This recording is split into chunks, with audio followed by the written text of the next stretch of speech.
evening, folks. Welcome to the podcast. I'm Jade. And I'm Erica. And this is Perfectly Marvelous, a podcast dedicated to the hit Hulu show Only Murders in the Building. Yes, and today we're reviewing Season 3, Episode 5, Love. Yes. For our full review of this episode, you can download the podcast on Apple Podcasts and many other podcast platforms. All the links are in the description. And if you are so inclined, please like the video and subscribe to the channel and leave a comment. Let us know what you think of our theories and tell us your murder theories. Share with us. We want to know. Yeah. But what was there? Yeah, was there anything in these articles? The t-shirt article, right? He wore a t-shirt to meet the t-shirt. Pope. Yeah, t-shirt gate. He wore an offensive shirt, and it said "man whore." Like it was like, but I think to meet the Pope, like to meet the Pope, and it was, and the only thing I could find, it was designed by Skunk. But like the article did not give anything. The one thing I thought was funny is they called him an A-lister. Is he considered an A-lister? I guess. I mean, maybe. I don't know. But like that's really all I got from that one. And that's what they used in the credits along with the lipstick. Right. And the credits are usually clues. I mean, they have been in the past. So I mean, not like huge clues, but like they're saying, look at this, look here, pointing to this. Yeah. The biggest thing that I took from that book was Dickie was also in all of the photos behind Ben. So very true. Yeah, very easily could have been Loretta tracking Dickie instead of just tracking Ben. Maybe both of them, but I don't think it should be ignored, the fact that Dickie was there in all those photos and articles. Another article was Hollywood is abuzz with the news that heartthrob Ben Glenroy is best known for his hit TV show Girl Cop, has backed out of next week's appearance on Celebrity Jeopardy. Sources close to the actor and current spokesperson for an anti-gingivitis mouthwash said he didn't realize that the show wasn't scripted. Ben can barely remember to wipe his own ass. Do you think he knows the difference between this is hard to read, homogeneous or heterogeneous something, or even which letter his own name begins with? So it was not a complimentary article. Yeah. Not nice at all. He didn't want to do Celebrity Jeopardy because it wasn't scripted. And then Ben Glenroy, right. Ben Glenroy walked us through what he eats every day, and it's crazy. Lots of mangoes. So there's the mangoes again. And then there was, so it said on the mangoes page, it said category is dropouts. Answer is, who is Ben Glenroy? So he dropped out of school, I guess. But then another one said that he was giving a speech at a St. Louis high school or something. Yeah. So, and then another page said Glenroy announces plans to take center stage. So she clearly knew about the play. Yeah. Following he had him. These Broadway Dreams article. So yeah, there was a lot here. Lots of stuff. So, theory time. Erica, you go first. Okay. Who you think done it? Okay. I am going to be that one who's like, I can't like pinpoint exactly right now, but I am picking up so many different things that it's like there's bothering me. And like I put the murder board behind me because I'm like, there's so many people who are up there that we haven't even seen. We don't know their names, but now we're starting to get they're giving us a little bit more like, Bobo and Ty. Like, who are these people? We don't know. I am going to stick with my original. I still think Taubert has something. He is more involved than they're leading us to believe. And if I'm wrong, I'm wrong. I just don't trust him. I think that multiple times we've caught him in lies, and either Mabel is playing along with him, or sadly she's being led astray, like what happened with her last season with Alice. So I still think that he might really be heavily involved. Totally. I do still think it might be multiple murderers. So I think it's probably the two. I think that the twin theory is really starting, even though reading it wasn't my idea, I think it's making a lot of sense with what's been kind of brought to us. I really like it. I think it might make more sense to why Ben was referring to himself in the third person, and why like somebody who is obviously dead like could come back like that. So I still think that Taubert has a lot to do with it. Dickie, I think you're right. I think that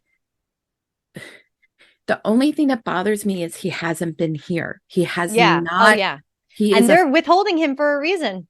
Yeah, It's the they're either reason. he's going to be the mastermind of this whole thing, or it's maybe he is a victim in this situation as well, somewhat. I don't know. It's like I just don't. It's bothering me so much that he has not been in an episode since what, episode 2 was the last time we saw him when they were in the Yeah. armor No, he was. I think after that, he with the got Loretta. got Loretta the job.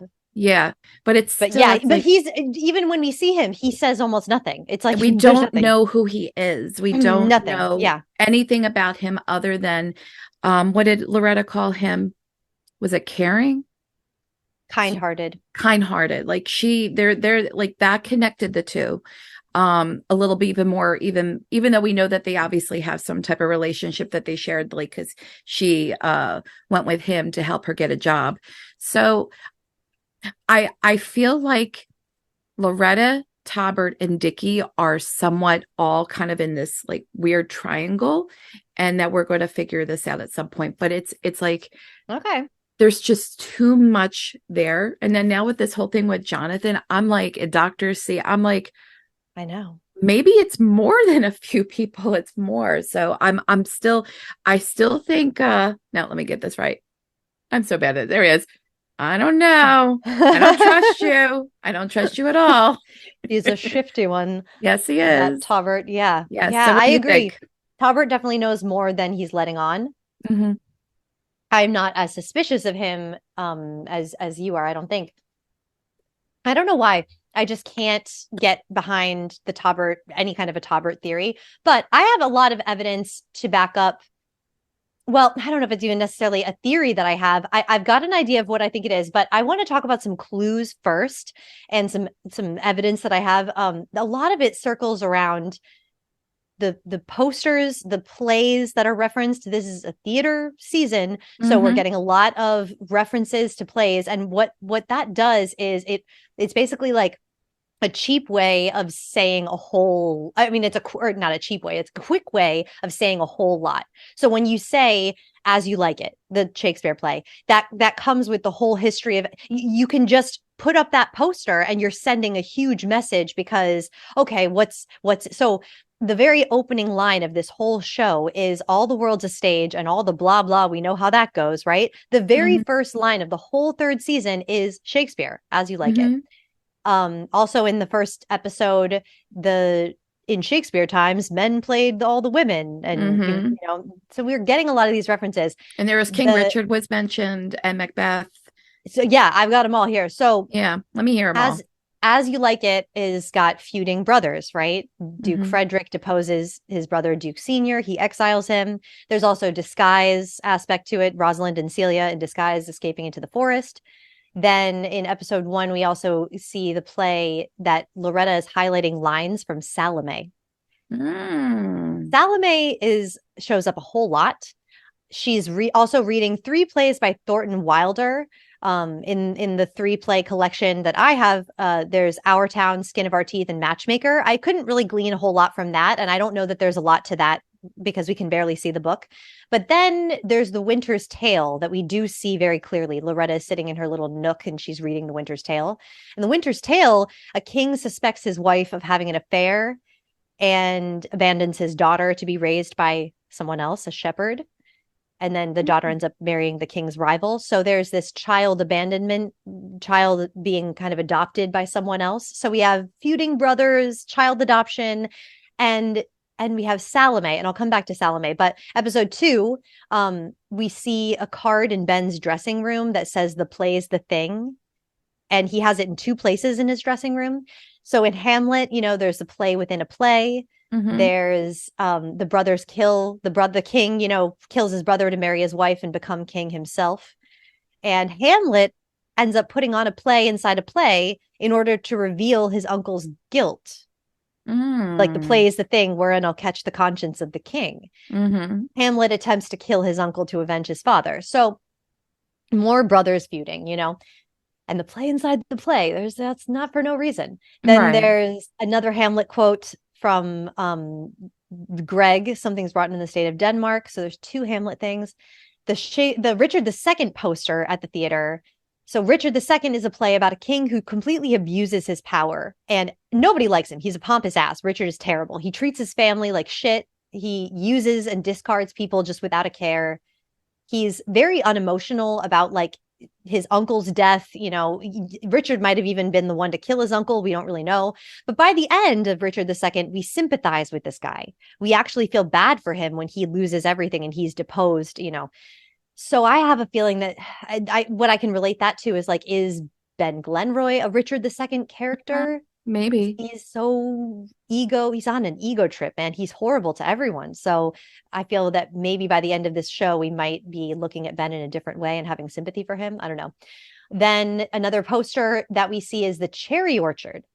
And this other poster that's a blue poster with these big laughing mouths on it. And you can't ever see the top half of it except for one frame in Ben's dressing room, like a split second. I was like, oh, finally I see that. Because I was like, what is this poster? It's not a real poster. It's not a real play. If anyone out there can find evidence to tell that this is a real play, this menage a trois play, it's this blue poster with the 3 laughing big open mouths. And all I can take from it is 3, and it comes up again. The cherry orchard as well has this mouth, these lips with biting a cherry.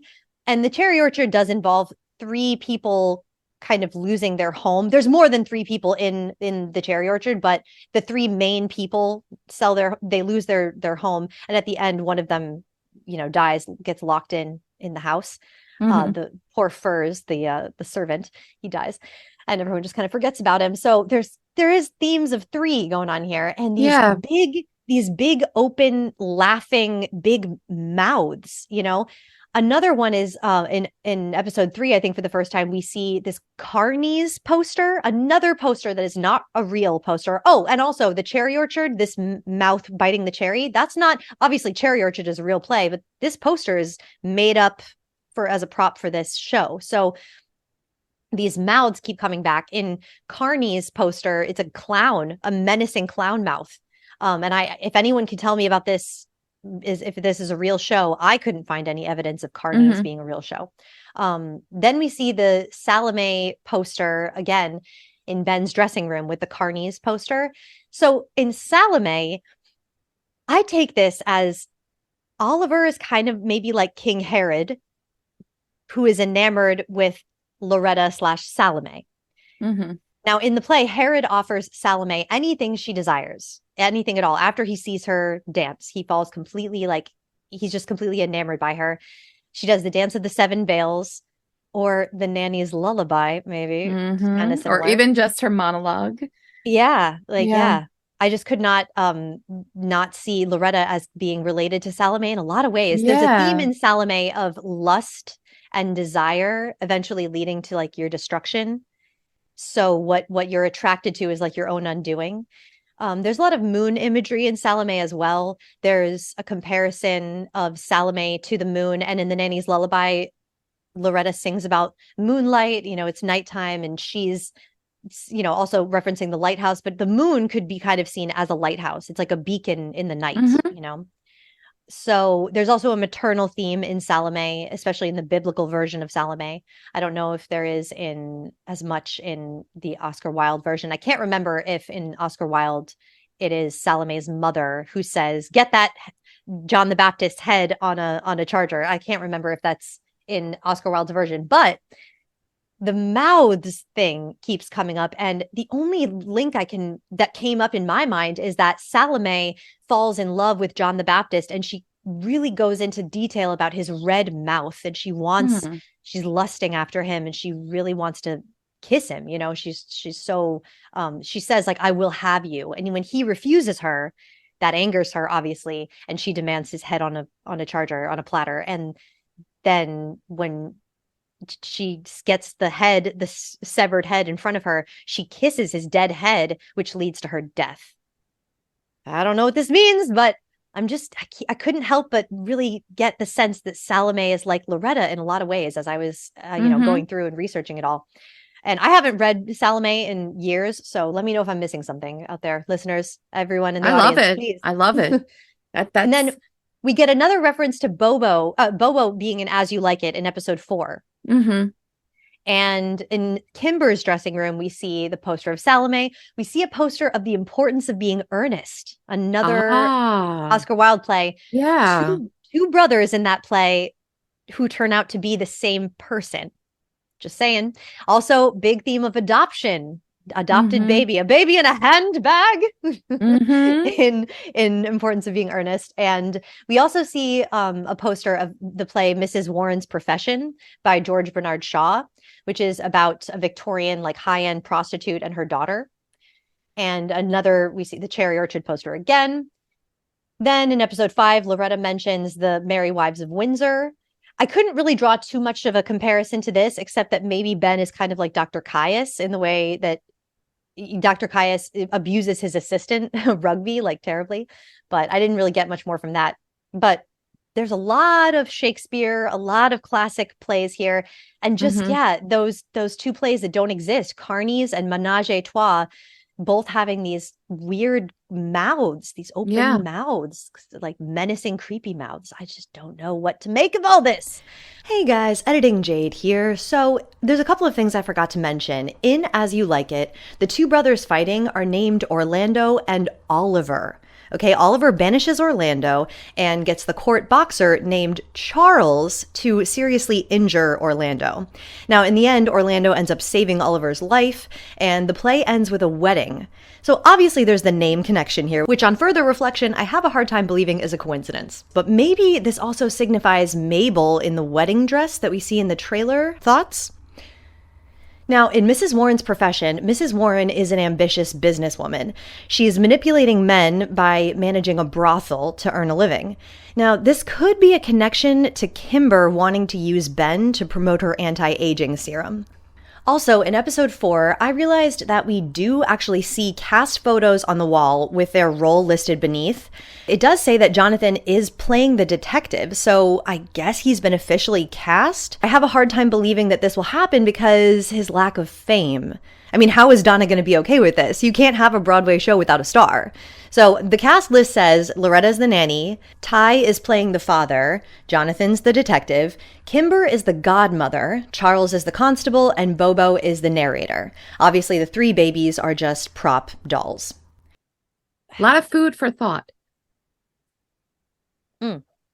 Speaking of food, there was something that I forgot to mention, just a couple of random clues before I get into my whodunit theory. Clues I forgot to mention that were in my notes from last week were all the food and wine backstage in the dressing room. It seems like an odd thing to mention. Remember when they show up and they're there to see Kimber and they find out that she's running her beauty empire out of the dressing room? Yeah. There's all the flowers and wine and food and all this stuff is like, and I think Oliver says it's creepy or gross or something. I don't know. I just thought that was an odd thing to mention. And I'm like, is this a clue? I don't know. Just keep an eye on it. There's another clue that always stands out to me and I forget to mention it. Oliver takes Ben's face in his hands and he's like, "You're alive and so soft." Remember when Ben comes back at the party and he's like, "Alive." Why would you say that to him? I just don't know if it's a clue or not. The only thing I can think is like, does this mean he's freshly shaven now? He looked pretty freshly shaven at the beginning. I don't know how this is maybe different, but maybe rigor mortis, but even so, I don't know. That's a very weird thing to say to somebody. Is that right? So it's soft. Like, why would you say that? Make that comment? It's just so bizarre. It might support the twin theory. I don't know. Yeah. There were also, I noticed, I forgot to say, no cookies were found in Ben's dressing room, but I did listen to Only Murders in the Pod. And Adam Shankman was interviewed for the most recent episode of that podcast. And Adam Shankman kind of totally lets a spoiler out, I think. Ooh. He says, when I found out who Ben was talking to in his dressing room, I laughed so hard I couldn't stop laughing for like an hour, whatever. He says he laughed so hard. I'm like, why? It's got to be cookies. Like, anyone who thinks that it's not cookies, I'm telling you guys, it's cookies. I think it's pretty obvious. I'm pretty sure it doesn't matter. I don't think that it's as important as we're all making it. Everyone is really hooked on this cookie thing. And I'm like, I think it's like a red herring. It's just everyone, it's like, pay attention to this. Who's he talking to? I just don't think it even matters. I don't think it's here nor there. I think it's a big old, oh, it's cookies. And guess what? Doesn't really add up to anything. It doesn't, and it doesn't change anything at this point. I think unless we find that Ben didn't write the message, then it would matter, because then somebody was in his room. Okay, so I really want to reiterate that the fucking pig thing, I think, is a red herring. It's a distraction. It's a misdirect. But just to do my due diligence, Joy, yes, she may have written this. You know, she does say that Ben knew if he touched one hair on that gorgeous head of yours, Charles, he would have me to deal with. But even if she wrote the message as a warning, or no matter who wrote this fucking pig message, just because they wrote it doesn't necessarily make them the murderer. I have a feeling all of the Ben's dressing room nonsense, cookie gate, you know, I think it's a mini mystery that we're all trying to solve right now, and it's just meant to throw us off the main trail. There's also been a lot of talk about Ben's handwriting matching the fucking pig to the card that he wrote to Charles that says fuck you. Make of it what you will. Here you can see the two handwriting samples side by side. I think that the handwriting was cleverly done by the production so that we could see enough similarity to suspect that it's Ben, but not enough to confirm it. So if you look closely at the letter C, it doesn't really match. The G and the P kind of matches. The only letter that I think is definitely a dead-on match is the N. But again, I think it's a red herring, or a red pig in this case. Who wrote Death Rattle? We're never told, and I think that this is odd. And no one's ever really even thought to ask this question. I haven't seen anywhere on Facebook or you know, anywhere that I've looked. I haven't really looked on Reddit too much, just on like Facebook, but YouTube, Facebook, I haven't seen anyone ask this question. So what I'm guessing is Oliver was probably told it was written by an anonymous writer. First, I thought Clifford and Donna wrote it, or maybe Ben wrote it himself because he was cast so early on. Then I realized, no, Cliff and Dickie wrote it. Cliff convinced Donna to help him produce the play, and that's why he's so invested in the musical. Cliff really wants this musical to happen. And I'm guessing that Dickie doesn't want it to change, and that's why he's so into getting out of there and getting Loretta out of there, getting another job. I think that they basically probably wrote the part for Loretta, and I think Loretta is their aunt.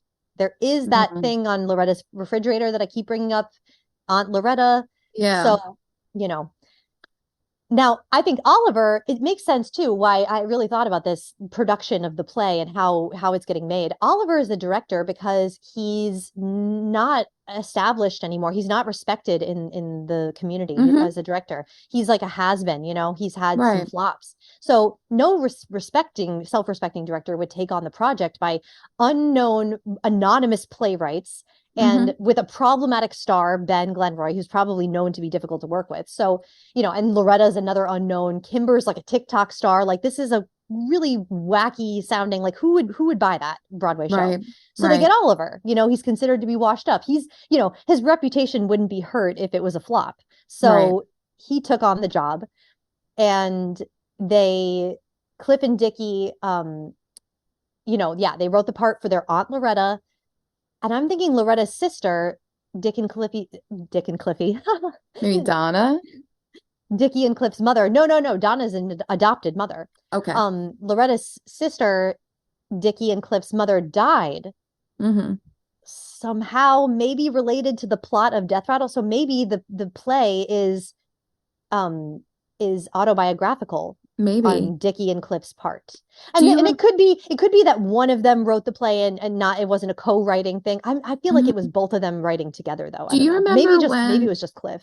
Do you remember when Oliver first went to Loretta's little book nook, he found the picture of her and she was standing with, I guess, her mother? Was there anything else about that picture? Because it was so quick. Like, was there anything like a sign in there? It would make more sense if there were two little girls in the picture. I wish there were. That would really support my theory. But yeah. Yeah.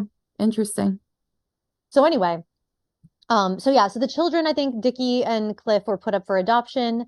Loretta couldn't care for them, obviously, because she's in New York. She's trying to be an actor, but I think she, doesn't have any money to support them. But I think she kept track of them all these years and recently maybe revealed herself to be Dickie's aunt. And I don't know if she knew about Cliff as well, probably. And maybe she didn't know what happened to Cliff and like couldn't keep track of him because she only has the scrapbook for Dickie and Ben. Right.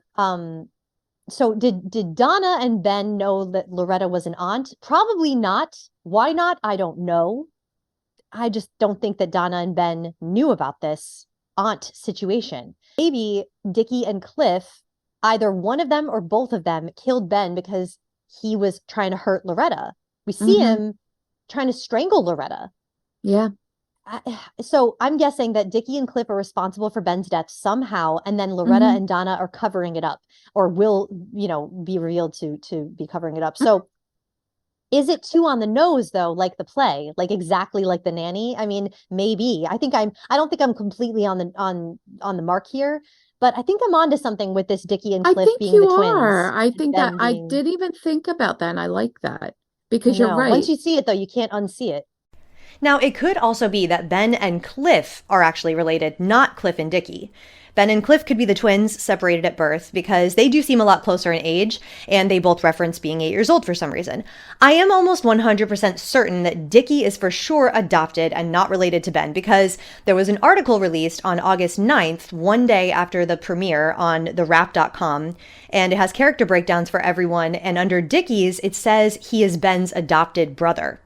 I think this was a misprint on the reporter's part. Most likely they got screeners and they watched all 8 episodes before writing this article, and they forgot that Dickie being adopted isn't revealed until a later episode.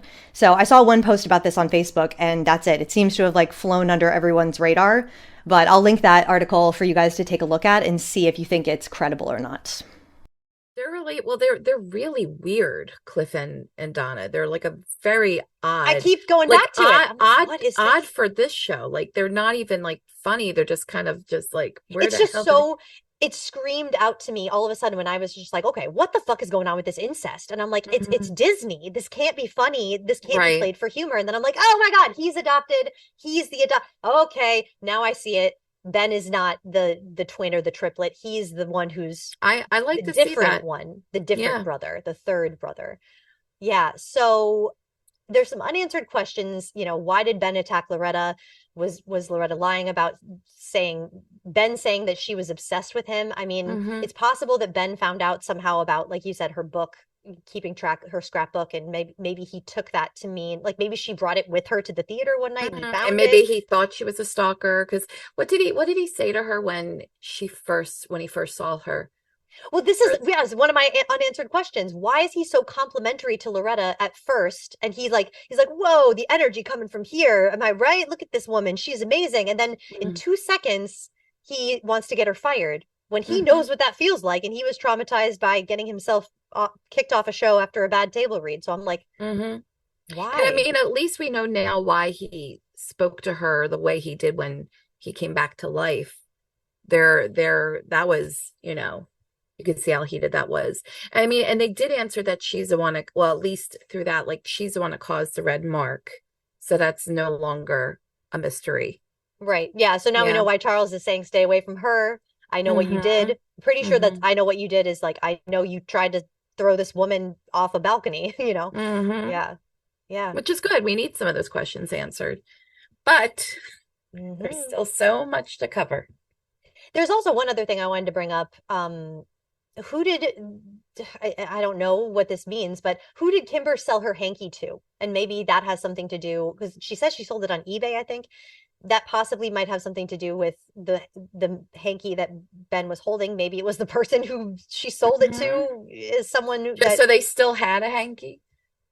Yeah, I mean, I like it. Anyone can use eBay. You can pick make up a name and you're on eBay. So it could be someone in the cast. It could be someone that we have seen already, or a character that we haven't seen yet that could have bought it could be somebody who doesn't make a difference one way or another. But yeah, that's a good question. We don't know what happened to that hanky. We can account for all hankies except Kimber's, and Ben was holding a hanky, so it's got to be somebody's.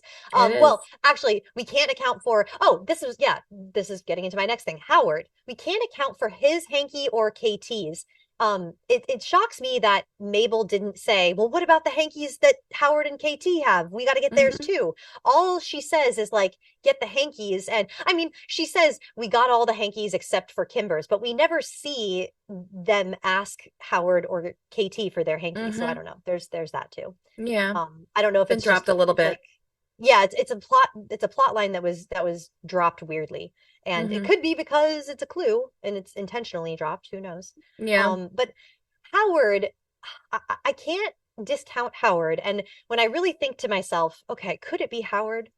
He's he kind of is like Poppy. He's hiding in plain sight. He's always there. He's always ever present. Eyes and ears everywhere. He has a lot of access. power. He has a lot of power in this season. He's got a lot of power. He's got a lot of knowledge of what's going on. He's always kind of on the he's a fly on the wall, right? And if it were to be revealed that Michael Cyril Creighton, series favorite, like everyone loves him, he's like probably the fan favorite, of the show. If it was revealed that he was the killer, I mean, how cool would that be? Like, Howard. And Howard's got some skin in the game because I remembered Howard wants to be an actor. He, from season 1, remember when Oliver was doing the lineup of like who killed Tim Kono, and he was like had his flash dancer, Yeah, and then he was singing Joseph. What was it? Yes, Joseph Coat of Many Colors. My Coat of Many Colors. Yeah, in season 2.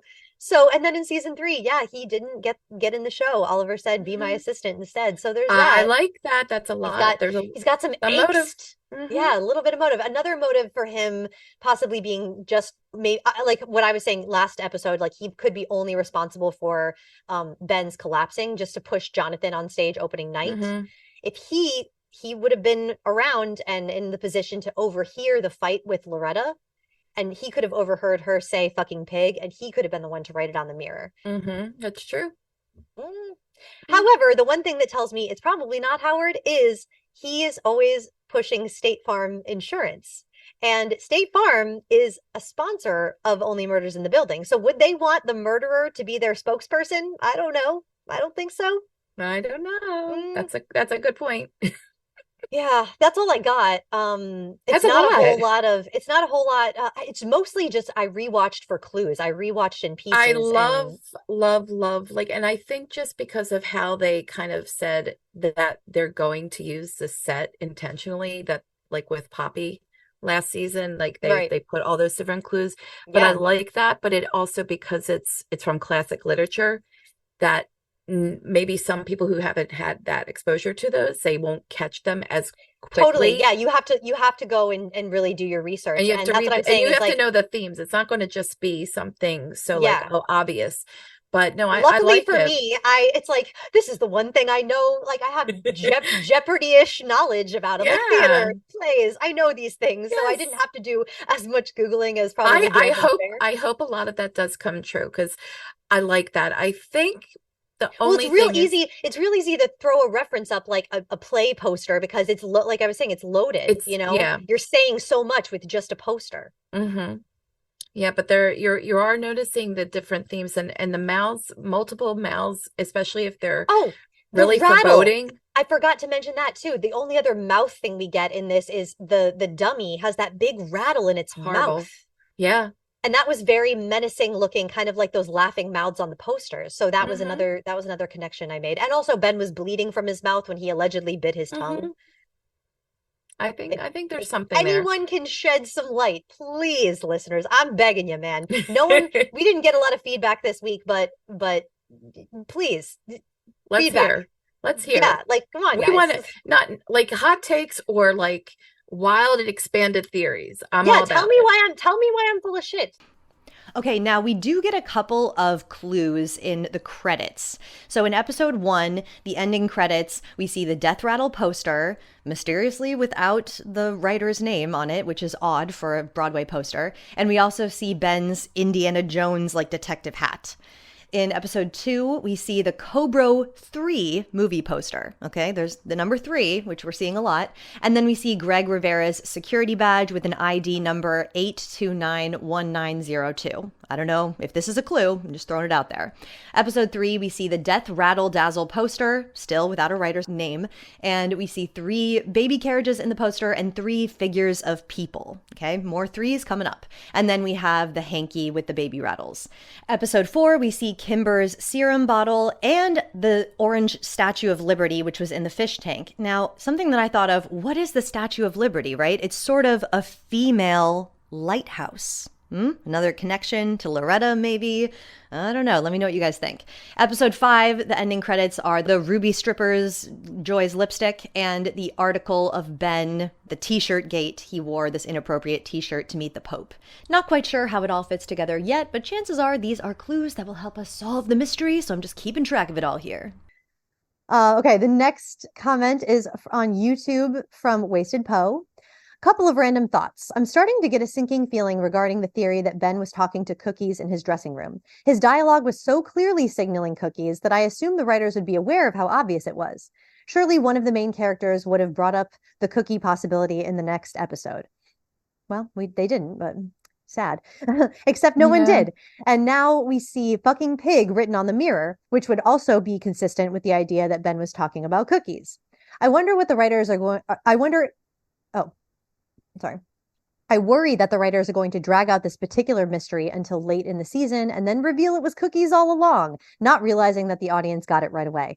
I think you're dead on. I think you're dead right about that. I think that it was something, but again, I think that this is a clue that people are making a bigger deal than it is. I think that the reason that everyone's getting it is because it's easy to get and it doesn't actually matter that much. Yeah, we're not gonna learn anything from this. What it's doing is it's a magic trick. A big part of a magic trick is the misdirect. And it's saying, look over here, look at the razzle dazzle. Meanwhile, they're doing something behind your back real sly. And that's the actual real trick. So I have a feeling that this cookie thing is just a big old distraction mystery. It's a red herring mystery. He said, the Cindy canning. Yeah. The Cinda Canning reinvention is interesting. I don't know if the episode explicitly stated this, but I hope her temporary career change was intended to address something that bothered me about season 2, which is that Cinda Canning would have no reason to help the trio bring Poppy to justice. In fact, I can easily imagine a variation of season 2 that involved Cinda Canning helping Poppy get away with it all. Yeah. Because the way things shook out, Cinda Canning would have been implicated in Poppy's crimes. After the season finale, there would have been a scandalous criminal trial, and Cinda would have to defend herself and convince the court she had no idea what was going on. And even if she avoided jail time, her career would be over. She'd be seen as a fraud since her career was founded on a lie that resulted in an innocent man, the mayor, I think, going to jail. Anyway, I hope that Cinda's new appearance is meant to acknowledge that season 2 would unavoidably have resulted in fallout for her. Yes, she does say that she was canceled. And I was kind of shocked by that. I was like, but it's kind of unfair. I mean, but that's the way the world works. People get unfairly canceled all the time. So, yeah. But I think those are all valid. Yeah, it's a really good point. And I never really thought to be bothered by that in my rewatch of season 2. I think I was just focused on other things. But yeah, it's true. It is more likely that Cinda would have been helping Poppy get away with it rather than Cinda being completely oblivious to what Poppy was doing. But Cinda is incredibly selfish, so easy to assume as well that she would not notice people right in front of her doing something nefarious, you know? Yeah, very true. She wouldn't notice Poppy and Krebs were working together. Yeah. Yes. Thank you, Wasted Poe. Appreciate it. And that's all the feedback that we have. So guys, please leave us your feedback. Only going to say it one more time. Leave us your feedback. Okay, that's all I'm going to say. I'll stop saying it. That's all I'm going to say about my unnecessarily shitty lack of feedback. Get it? No, we love it. No, since I don't have a dressing room to complain about. Aw. All right, guys, that's going to wrap it up for episode 5, but don't touch that dial. My friend Paul and I are about to start a new murder mystery series. We're going to do a podcast on it too, but really we're focusing on YouTube videos. They're going to be a little shorter, bite-sized movie reviews, and we're about to record our first one, which is Clue, the 1985 murder mystery classic, my gateway drug into murder mysteries. It was the very first murder mystery I ever saw as a child, and it holds a very special place in my heart. So it's a masterpiece. Love it. I'm so excited to talk about this film. If you want a good, comedy murder mystery, and if you've never seen Clue, you got to give it a watch. For me, it's incredible. We're about to record that now, and that should be up and available in a couple of days after this episode is published. So be on the lookout. All right, guys, that is all we have for this episode. If you liked the video, we really appreciate it. If you give that like and subscribe button a good spanking for us, it really helps the YouTube algorithm. And don't forget to leave a comment, as we've already said. And that's all we've got. Come back next time for our review of Season 3, Episode 6, Ghost Light. I'm Erica. And I'm Jade. Thank you, and good night. Hey, Erica, that's it's a pretty groovy doobie you got there. Do you doobie, baby? Ooh, indeed I do be. Spark it, baby. Yes. Good night.